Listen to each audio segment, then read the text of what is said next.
Hey everybody! Okay, so I thought it would be fun to record some of my process on this painting I'm doing for an art contest for heikala on Instagram. And I haven't done an art painting video, well, since I did the last contest for Tim Hun, little exploration contest he did. This is kind of what I got so far. It's all blocked out, sort of. We're getting there. We're getting places with this thing. And as you know, my paintings, well, not my paintings, my videos can only be so long. So after about the 25 minute mark or something like that, I'll turn it off and maybe we'll pick up again tomorrow if I don't get too far with it or whatever. Okay, so let's get some paint. I'm painting on just some cheap canvas I got at Hobby Lobby. And get these colors down. Using these acrylic paints, I've got like, you know, Anita's. Let's see if you can see that. I got Anita's, I got Folk Art. Pretty much the only ones I got. What's this one? Americana. So on and so forth.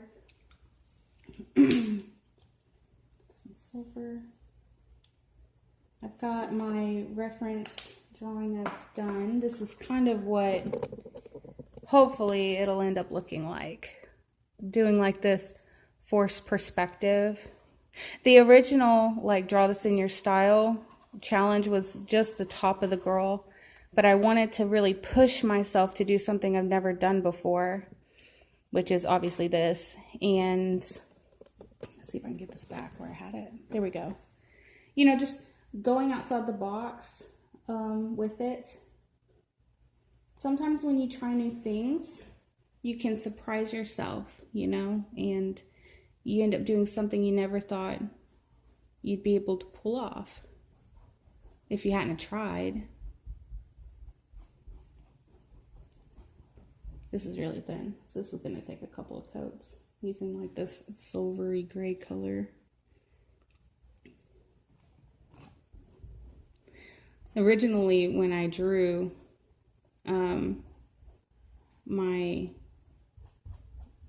what I'm painting right now, like, I had the perspective way off, and having to go through and try to tweak it and fix it. And my best friend was helping me with that, with letting me get on the floor and take a picture of her with her foot up, and she would like hold my child's rain boot up for me so I could you know, draw it in the air and take a picture of it and stuff. And we had a really good time. Like, it was really nice having some help and some outsiders perspective. Like, don't ever be too proud to ask for help, right?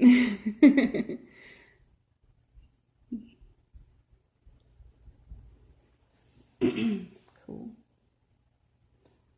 Honestly, like, let's go ahead and do gray on her shirt too. Just getting it blocked, because the cool thing about paint is you can paint over it. And all these little blobs, like, you won't even be able to see them when I'm done with it. So we're gonna do lots of layers.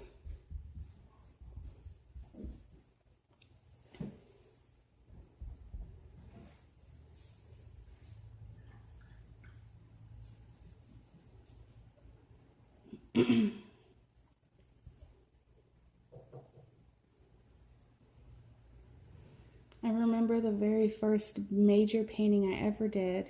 I was so proud of it. When I was in high school, I never really liked the art class I was in. We live in like a small town, you know, and it wasn't like the greatest art class, and it didn't seem like the teacher was all that into even what she was doing anyways. And it was so basic. But anywho, we did do one fun thing that I absolutely enjoyed. We had to do like a grid painting. So we picked a picture out of a magazine, and we had to put a grid on the picture. Then we had to get this giant piece of paper. It was just huge. And we had to pretty much transfer the picture that we cut out onto that giant paper using the grid that we had measured out and done. And it was my absolute favorite painting. It was my first real painting ever. And I was so excited about it. I loved it so much. And after a while, you know, of moving, and eventually the paper got destroyed and I had to get rid of it. But it was really cool. I really liked it.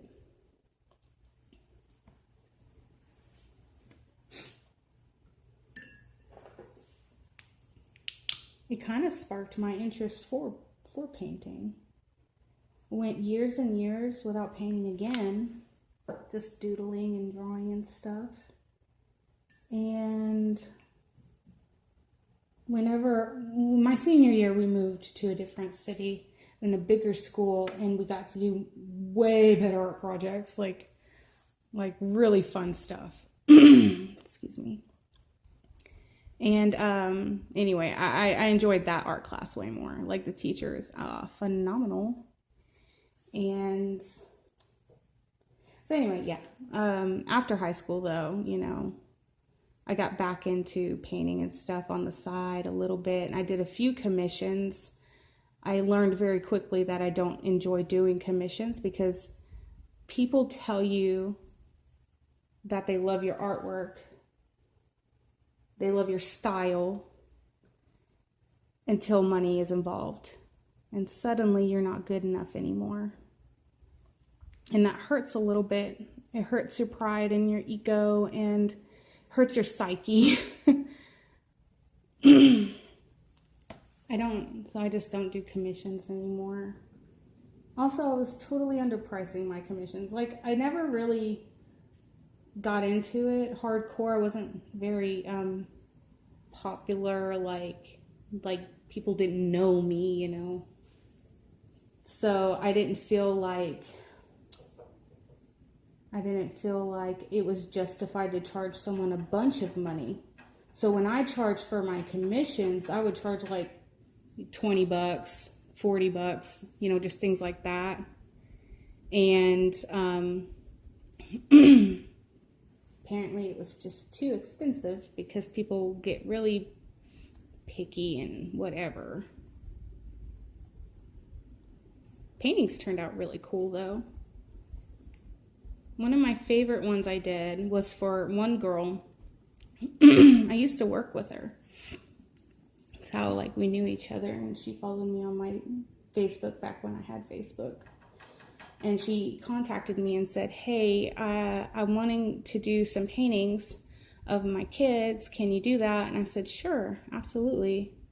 So she sent me a picture of her children at some beach.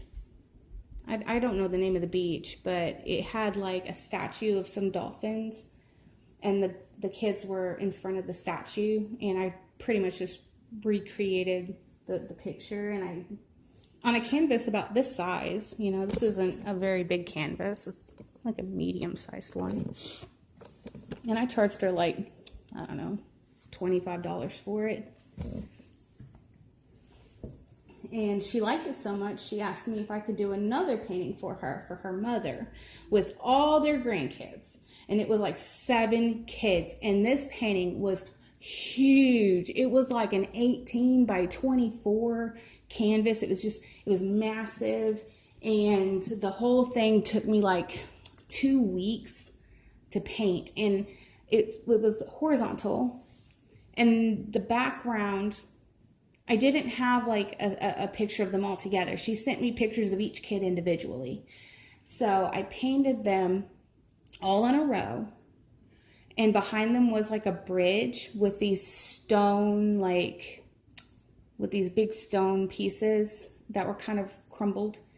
And the whole background was these autumn colored trees. It was like reds and oranges and little touches of green in there.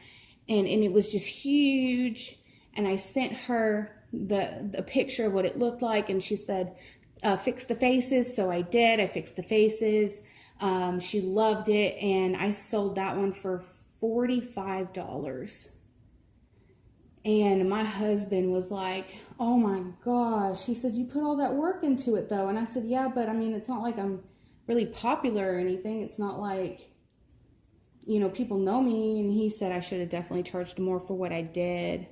She's the only person though that I've commissioned for that was never like dogging the work or being extra picky. Like, she truly loved what I did. And that made me happy. So I wasn't really like, you know, tripping about money or anything. I had a good time with it. Everybody else though sucked. Everybody was like, and I say everybody like it was a lot. I think I've only done like, I don't know, 5 commissions total in the past. Every other person though was a pain in the butt to work with. Oh, I love your artwork so much. Paint me this or draw me that. And I'd be like, all right, that'd be $20. And suddenly there was one guy in particular that really got under my skin. So he wants me to draw him a tattoo, which, why do people ask for you to draw them tattoos? That's what the tattoo artist is for. That's their job, to come up with tattoo designs and concepts for what's going on in your body. But anywho, the guy wants a key, right? He wants like a skeleton key. And he wants it to be about 5 or 6 inches, which is cool. So I make it. And then and mind you, I'm only charging him $10. And then he comes back with, I want you to add all this text like family and perseverance and, you know, strive, you know, determination, big words to go inside as if it's engraved, wrapping around this key. And I said, buddy, that's not exactly going to work, dude. Your tattoo's not big enough. If these words are too big, I can't wrap them around the way you think, because you're only going to get a few letters that's readable. And it just really wasn't working out. And I was like, a couple weeks into this very, very time-consuming, revision-consuming commission, and I got to the point where I was like, okay, look, I said, give me $5, I'll give you the drawing, take it to your tattoo artist, he can tweak it, let's just call it done. And even when I dropped the price to $5, it was like still like pulling teeth with this guy. I was so ready to just say, hey, I'm done with you. I'm just, you know, I was about to give up and just keep what I drew. He finally came around and was like, sure, I'll give you $5.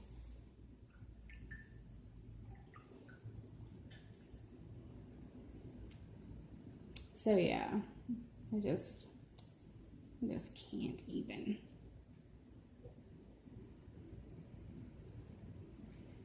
I think overall, if I was to sell paintings I've already made, I think that would be nice. Like, I've already made these. I don't want them anymore. $10, you can have it, kind of thing. Like, it's just taking up space in my house at this point. I want to paint something new, something fresh, and I think that'd be okay. Because then people can't be like, well, I want this and I want that. They'll see it, they like it, they want it, and they'll buy it. Is that wishful thinking? I don't know. Okay. So while that's drying, let's kind of get some leaves going. I'm not quite sure what brush I want to use though. I want like small leaves in the background and big leaves in the foreground. So I should probably start with the background first. get some green. Okay, so these are kind of bushes.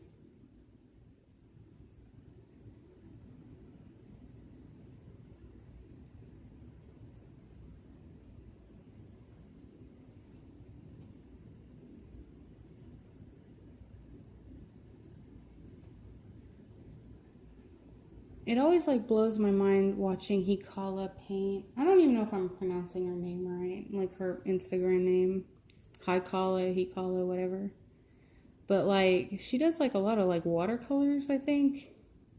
And she always has so much detail and it blows my mind. Like her characters are really simplistic, kind of like a Studio Ghibli kind of style character. But like the background always has a lot of, like every single leaf is drawn, every single flower and twig, and there's always something to look at, and the color schemes are really pretty.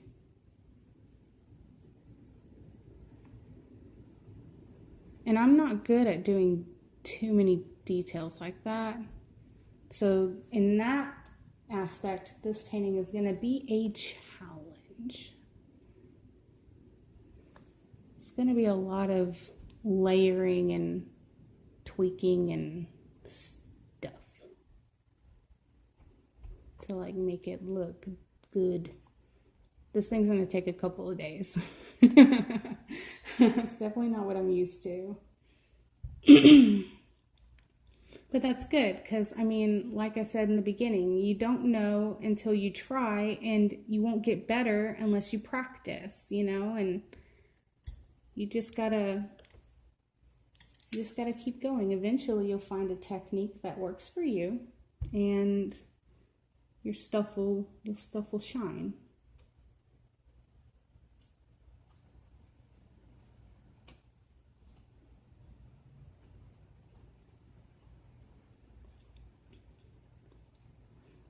I do really like painting though. It's so much easier on my wrist. I don't know if I mentioned it in any of my past videos, but like I have some issues with my wrist hurting sometimes, especially when I draw, not so much when I paint, because obviously I'm not doing this motion as much, you know. And and it only started like a couple years ago after I had my second kid, like ligaments stretching and tearing in my wrist and stuff.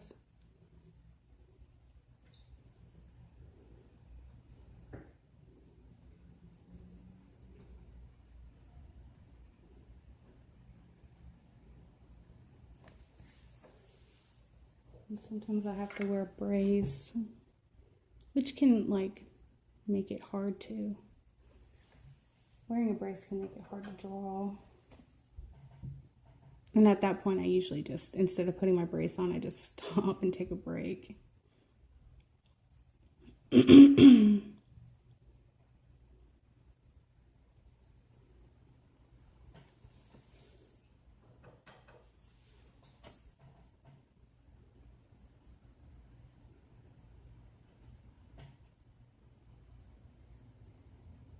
You know who does really good leaves?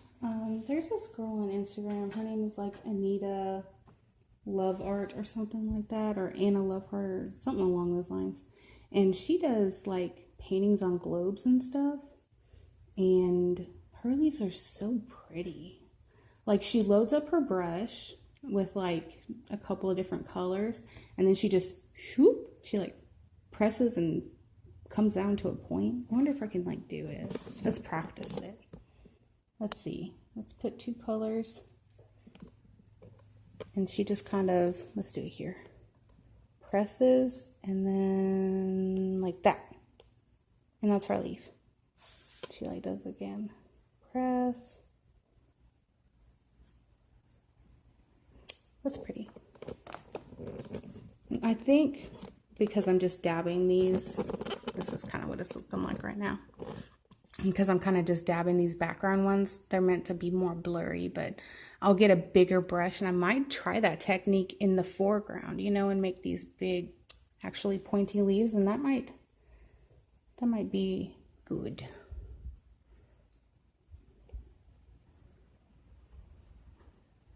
I want some like more blue, like a blue-green.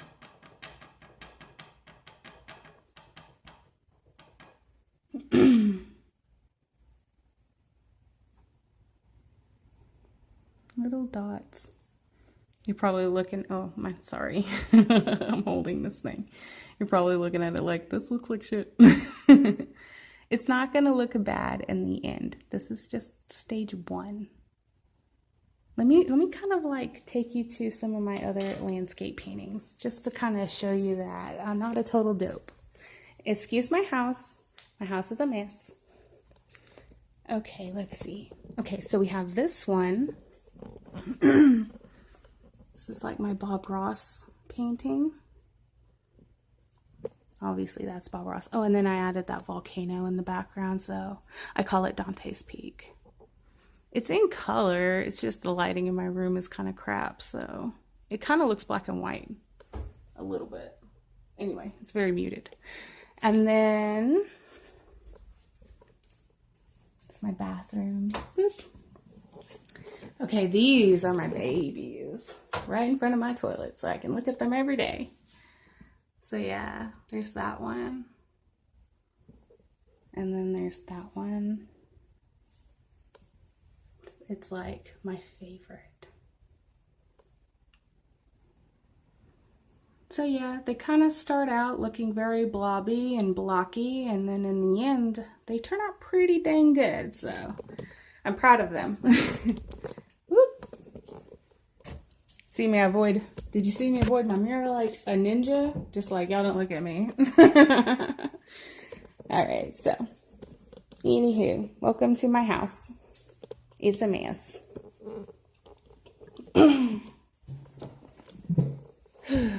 So yeah, that's kind of what this one's gonna end up in. Really cute.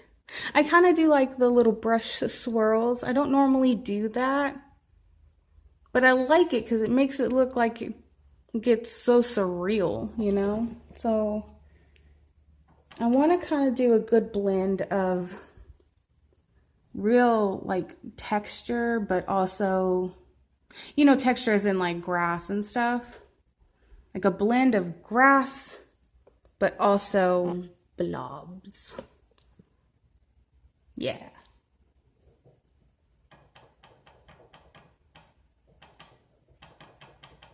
Trust me. Y'all just trust me. It'll work.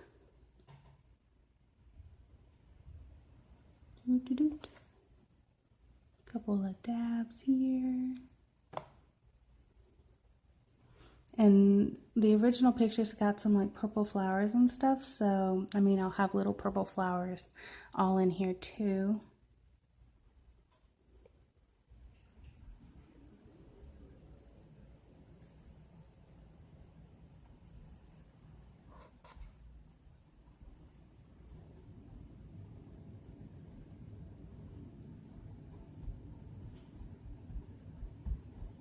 And it's also going to be raining in the picture, and I'm thinking it would be the perfect opportunity to use my white gel pen to make like the rain come down.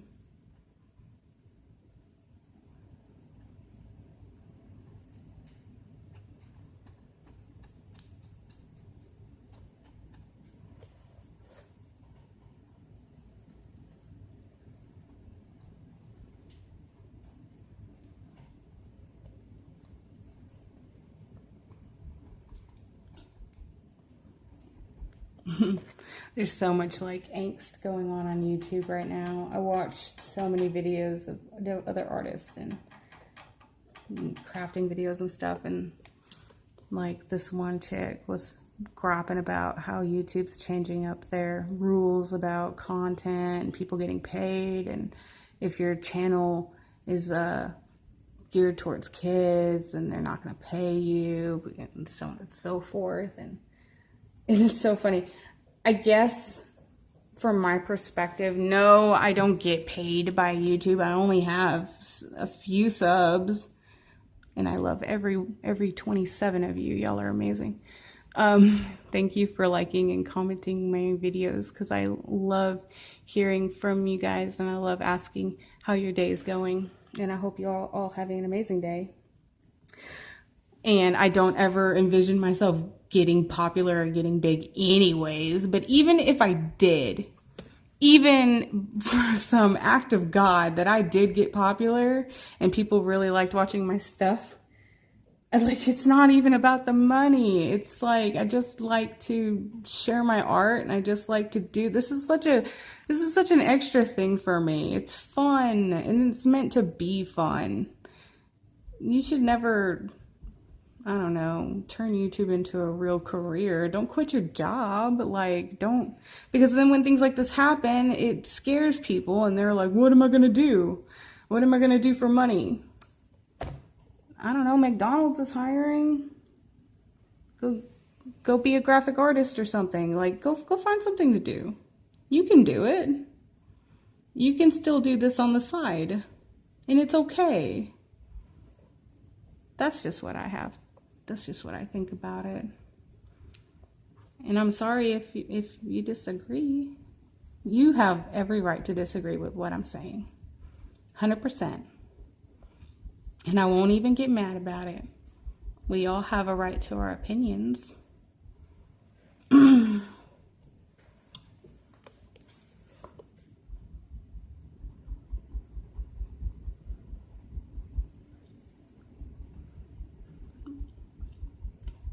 I so much love watching people do art, though.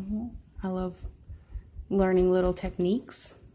Sometimes it's just for the chill aspect. It's just to, like, sit back and doodle and listen to another artist talk. I love Peter Draws. Like, he's like one of my favorites.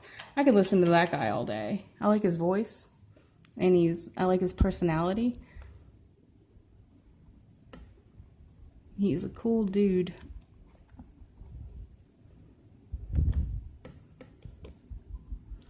I don't know if I'd ever want to meet a YouTuber in person. I don't even know what I'd say. I'm so dopey.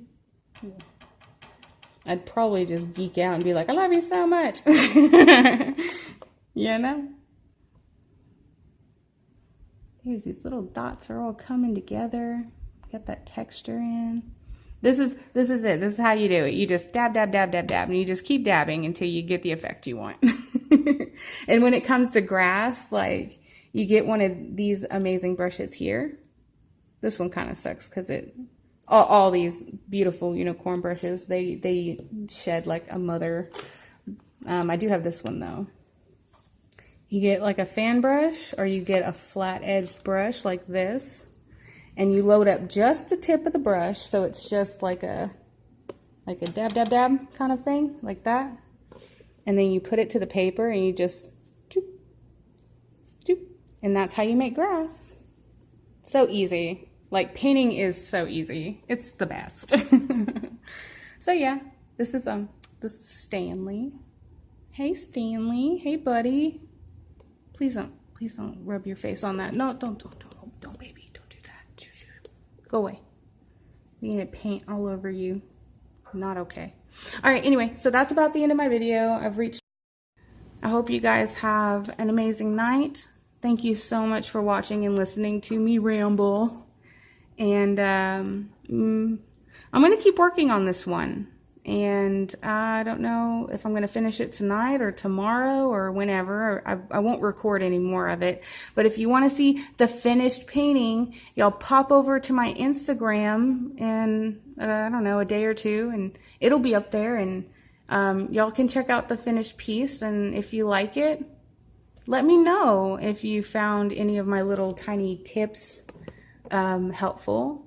Awesome. I hope to always be a help to anybody, and I'm not like the best at what I do, but I like what I do, so I hope to be an inspiration to anybody who is a little insecure about their artwork. You just keep doodling and you keep drawing and painting, because the more you do it, the better you're going to get, okay?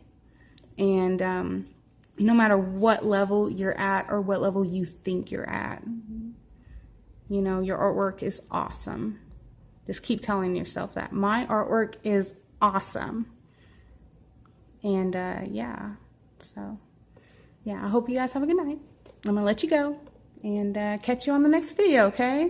Bye.